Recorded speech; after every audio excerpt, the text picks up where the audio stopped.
नमस्कार मित्रांनो, अनेक विद्यार्थी मित्रांच्या मनामध्ये एक प्रश्न आहे जो की पोलीस भरतीवरती कालच्या निर्णयाचा म्हणजे सरकारने जो काही निर्णय घेतला की कास्टवाला विद्यार्थी ओपन कॅटेगरीमध्ये जाऊ नाही शकणार, तर त्या निर्णयाचा काय परिणाम होणार का, असे बरेच विद्यार्थी मित्रांच्या मनामध्ये प्रश्न आहेत. तर मित्रांनो 100% होणार. प्रत्येक कास्टचा हा कट ऑफ वाढणार.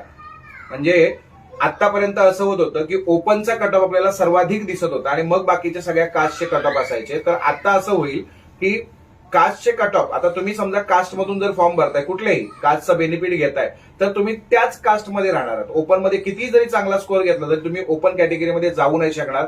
त्याच्यामुळे प्रत्येक कास्टचा विद्यार्थी कास्टमध्येच राहणार. त्याच्यात काय होईल की प्रत्येक कास्टचा कट ऑफ वाढेल. ओके, मग ती कोणतीही कास्ट असू देत, प्रत्येक कास्टचा कट ऑफ वाढणार आहे. असं नाही की कुठल्या तरी एकाच कास्टचा वाढेल, सगळ्याच कास्टचा कट ऑफ वाढेल.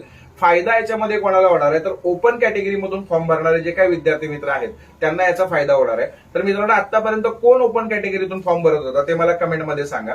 याच्यामध्ये अजून दुसरी गोष्ट अशी आहे की एखादा कास्ट मधला विद्यार्थी ओपन मधून फॉर्म भरू शकतो का, हा प्रश्न असतो. तर मित्रांनो 100% भरू शकतो. मला माझ्या कॅटेगरीचा लाभ घ्यायचा नाहीये तर मी ओपन मध्ये येऊ शकतो, बरोबर आहे.